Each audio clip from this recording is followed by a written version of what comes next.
Well, good morning, good afternoon, good evening. You're walking with Mr. Clay, and I am Mr. Clay. We're in Isaiah chapter 42 as you prepare, and we also thank the Most High, not only for this beautiful day, whether you are in the night or the afternoon, we thank God, the Most High, the I Am. We thank the I Am even for that. Yes. Isaiah 42. And also we thank the Most High for those of you who have been with us since the beginning, those of you who have been with us here and there's about, and those of you who have been with us just on and off to make it different, and those of you that are contemplating subscription, as well as those of you, yes, who have just subscribed. We thank God for you, calling those things that are not as though they are. Like, share, and subscribe. Yes, we're approaching a new year. We're talking about the new year since the deliverance from the biblical Egypt. Yes, the month of Abib. This next new moon is the first month of the year. Yes, it is. This is the month of Abib. Yes, and 7 days after that, or 14 days after that, is the Passover. So you find out what is the new moon. Now,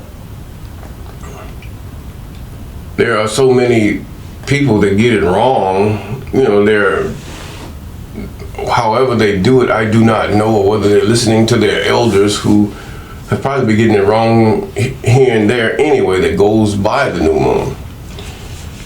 When you go by the new moon, as far as determining the new month, you have to look at the time. Sometimes the new moon will land in another day, because we know that the day is from evening to evening, correct?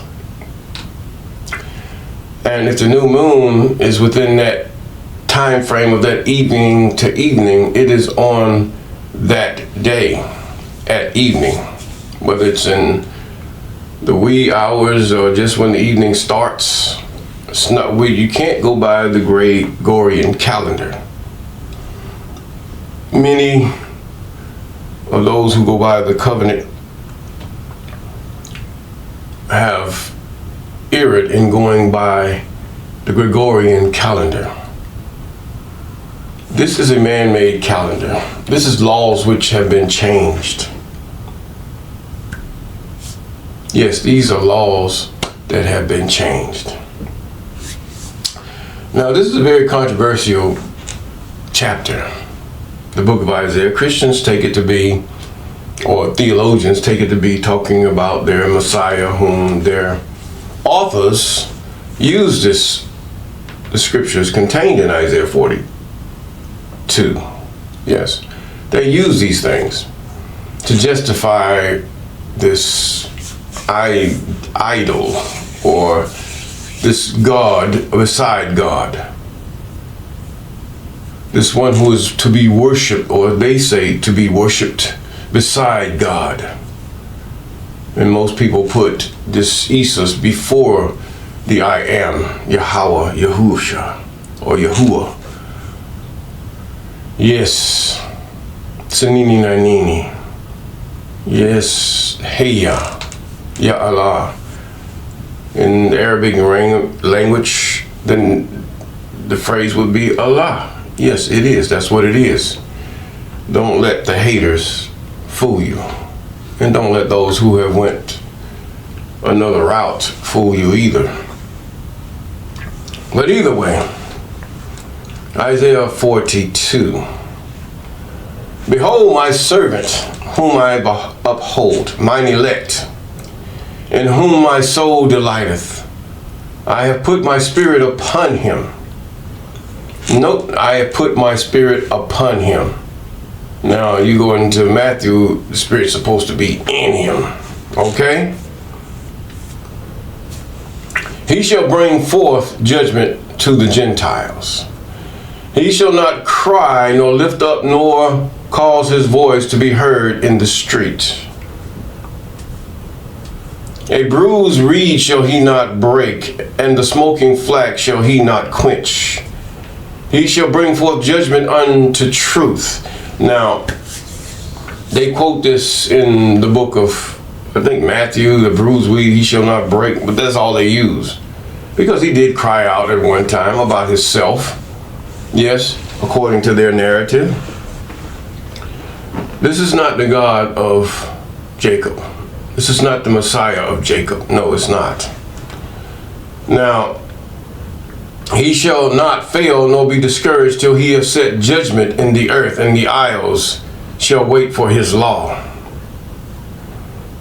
It's talking about somebody that have conquered, someone that has set order in things in order. Now, his law, it didn't say the law of the Most High, his law. So how can it be talking about your Isis? Let's make it make sense here. According to this translation, this narrative, he made in his law. So a man's law is what this is saying. The Most High is saying through the prophet Isaiah. Then he goes on to say, thus saith the I am, he that created the heavens and earth, stretched them out. Now, this is a whole different thing. This servant is not the Most High. It's not the I am. No, not by any means. And stretched them out and spread forth the earth, that which cometh out of it. He that giveth breath unto the people upon it, and the spirit to them that walk therein. What do they mean by spirit? Well, when your strength is, when you worked all day or played all day or did some strenuous activity all day, you feel sort of depressed. And your spirit is just, you don't feel at that moment until your spirit comes back, is what it's saying. You feel that vitality, that vigor. That's what they're saying. It's nothing, should I say, you need a college degree to understand. No. Because all that is that the experiences of others, and some work and some don't. He says, now, he says, I, the I am, have called thee in righteousness, and I will hold thine hand and keep thee, and will give thee for a covenant of the people, for the light of the Gentiles. Who is he talking about? The light of the Gentiles. Now, this guy is coming by his law. In other words, he's coming by his own law, is what he's saying. To open the blind eyes, to bring out the prisoners from the prison, and to them that sit in darkness out of the prison house. Now, we can say this is an allegory, or this is a parable. To open blind eyes. Yeah, to open blind eyes. And prisoners from the prisons. When your Isis came, he did not bring out persons from the prisons, and them that sit in darkness out of the prison house. Some have been pits and prisons from disobeying Roman law, or just because they were accused of something. No, the law of the Most High does not sit like that. If you have done a deed, you will suffer according to the law of the Most High. He said, I am that I am is my name. See, they put the L word. And my glory I will not give to another, neither my praise to graven images. So he makes that clear. Who I'm talking about is not your Messiah. He's not me, is what the Most High is saying, or the I am is saying. He doesn't give us glory to graven images. At that time, it's mostly graven images, but the fact is paintings and all kind of setups So you have to realize that idolatry evolved to just more than graven images. Behold, the former things are come to pass, and new things do I declare. And they said that in the book of Revelation. Either this imposter, this fake or false narrative of this person who proclaims himself as God in the book of Revelation. Yes, your Isus, your Yahushua, your Yahusha declares himself as God in the last chapter of Revelation. But that's not so. He's all mixed up. First he's God, then he's the Messiah. First he's God, then the Messiah. Then you try to justify that. You can't justify something that is all messed up. Can you justify someone kidnapping someone and you know that's not their child? Let's make it make sense. So we know that he's not talking about no Jesus. And we know one thing, there was only one person that God used throughout these captivities, and that was the king of Persia. Yes, the whole world had to go by the law of Persians. The whole world had to, should I say, cause themselves to, they were freed. The Israelites were freed out of the prisons because of the edict of the king of Egypt. Yes, they were freed and they were allowed to go back to their lands. And for that was this king a light. Now, he could be talking about him and he could be talking about someone else, but only in history, that's only the one that I know of. But no, not Isus, that is not your Yahushua, your Yahusha. That's not the one whom this prophet is referring to. Then he goes on in verse 16, sing unto the I am a new song, and his praise from the end of the earth, that ye go down to the sea, and all that therein, the isles and the inhabitants thereof. Let the wilderness and the cities therefore lift up their voice, and the villages that Kedar doth inhabit. Let the inhabitants of the rock sing, and let them shout from the tops of the mountains. And let them give glory unto the I am, declare his praise in the islands. And the I am shall go forth as a mighty man, and he shall stir up jealousy like a man of war. And he shall cry, yea, war, and prevail against his enemies. His enemies at that time were Syria and Babylon and Persia to a certain point. Yes, he did. He said Persia, the Persian king was his servant at one time. If you go back into the previous chapters, yes, his servant. But nevertheless, not that Persian had their own laws. And even during that time of Persia, if you read in the book of Ezra, that they say these Israelites had their own law. They followed another king. Make that make sense. Okay. Now, verse 14. I have long time holden my peace. I have been still and refrained myself. Now will I cry as a travailing woman, and I will destroy and devour at once. Oh, God cried. Some of us really are that thick, but still,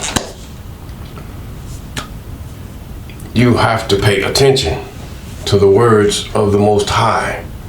It doesn't take a college degree to understand this wording, but you do have to understand English for what I'm reading, and you have to understand the language that you speak in your own translated books. Now, he says, I will destroy and devour at once.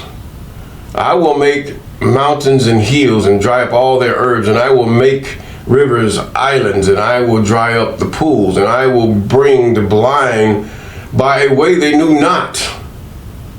And I will lead them in paths that they have not known, and I will make darkness light before them, and crooked things straight. These things will I do unto them, and not forsake them. They shall be turned back, and they shall be greatly ashamed that trust in graven images, that say to the molten images, you are our gods. Hear ye deaf, and look ye blind, that ye may see. Who is blind but my servant, or deaf as my messenger that I sent? Who is blind as he that is perfect, complete, and as blind as the I am servant. In other words, my eyes are only on the I am, is what he's saying. Your eyes are only, the servant's eyes is only on the I am.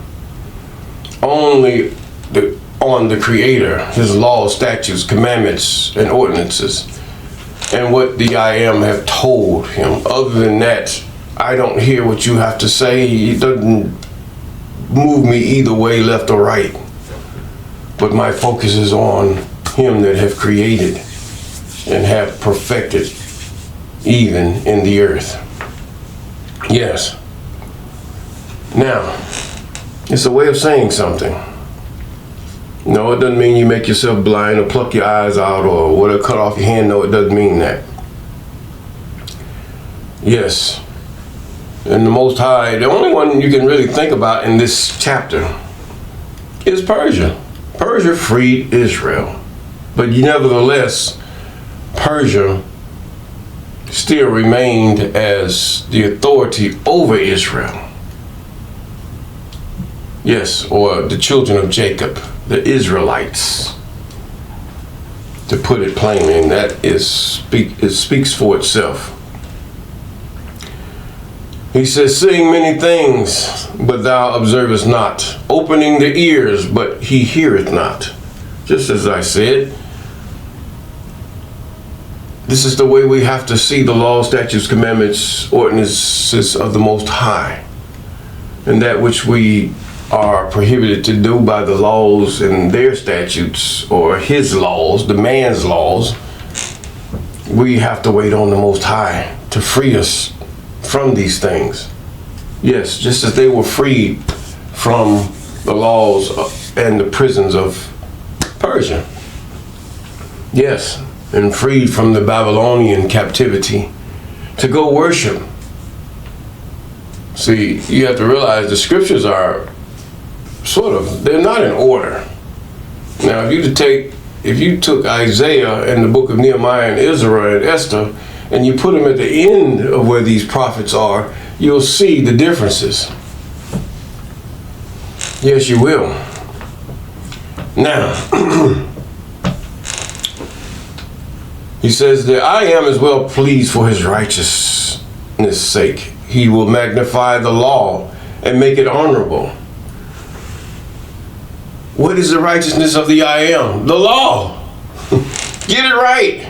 You can't see because you've been blinded by the ideals and words and trickery of men that want to control you, instead of you taking that which is right before the I am, which is really common sense, and controlling yourself, being a man to your family and a woman to your husband.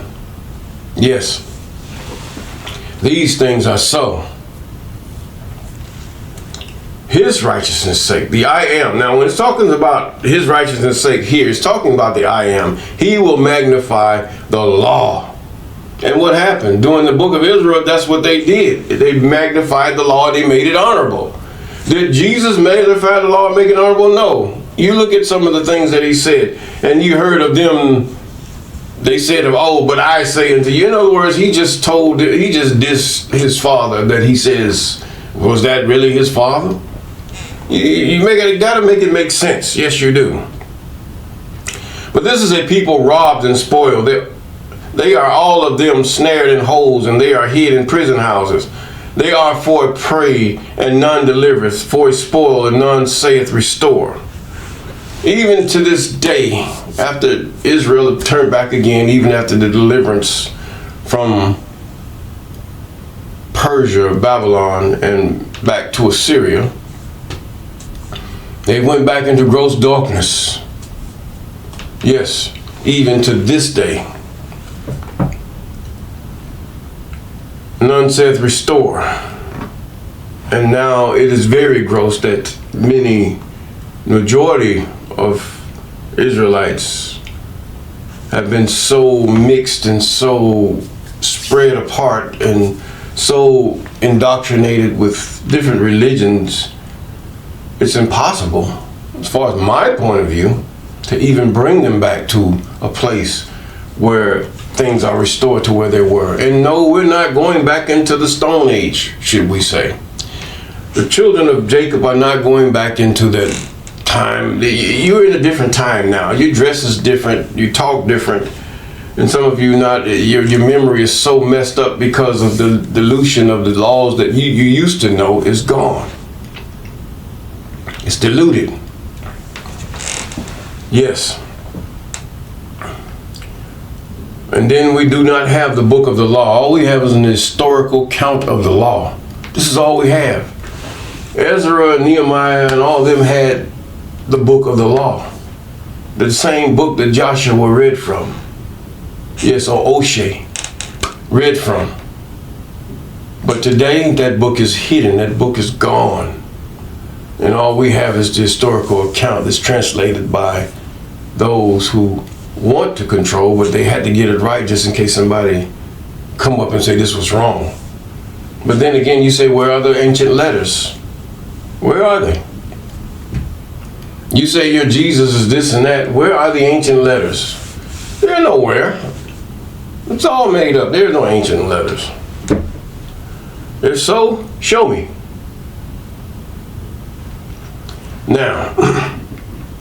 Now we do have the ancient books in the Dead Sea Scrolls. We have the ancient books of those books that were passed down.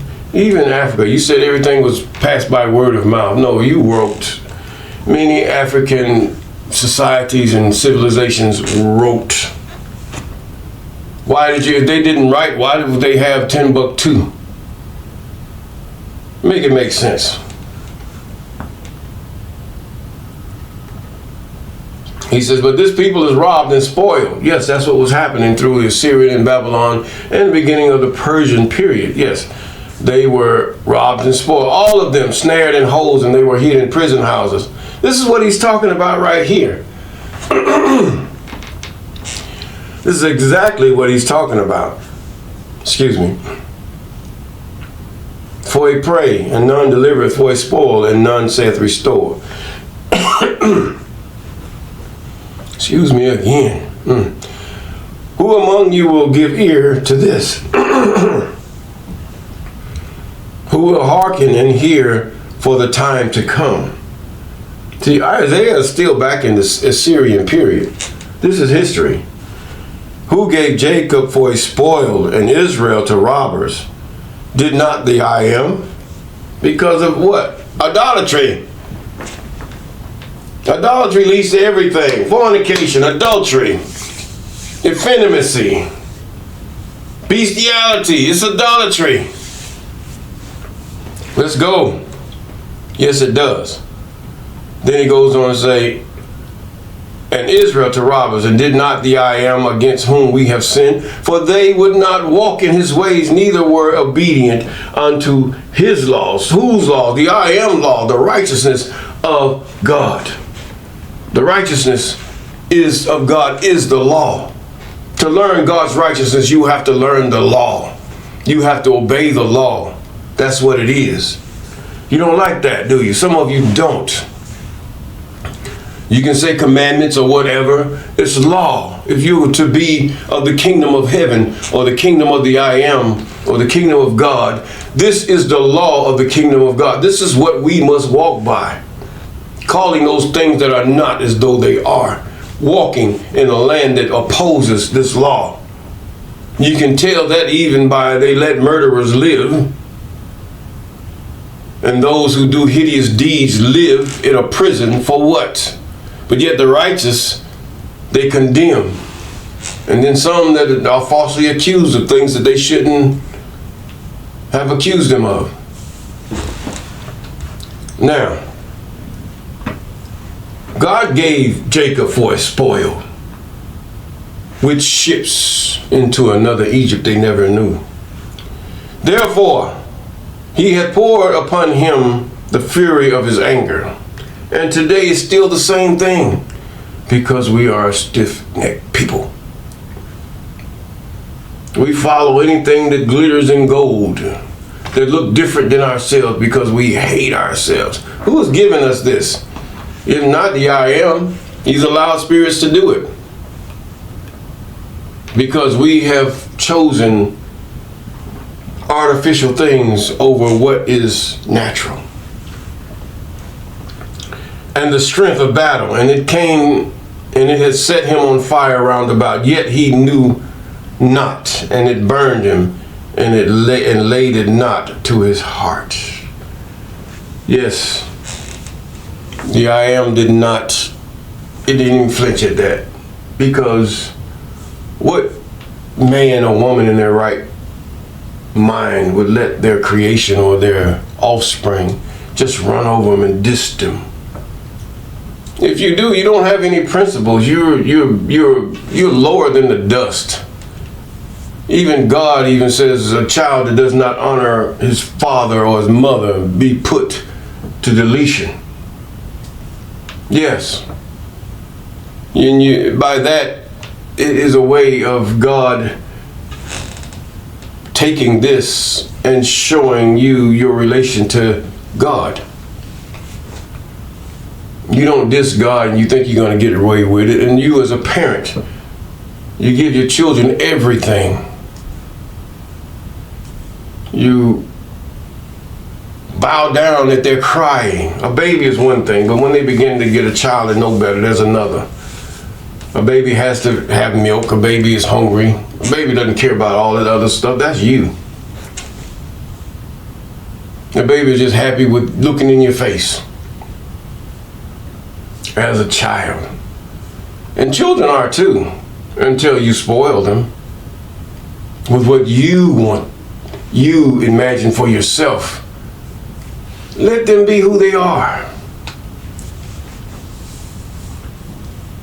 But regardless, for this the wrath of the Most High came upon the children of Israel during this time period between Assyria and Persia. Yes, now Gracia is another story. And if we do those things that are right before the Most High, we will have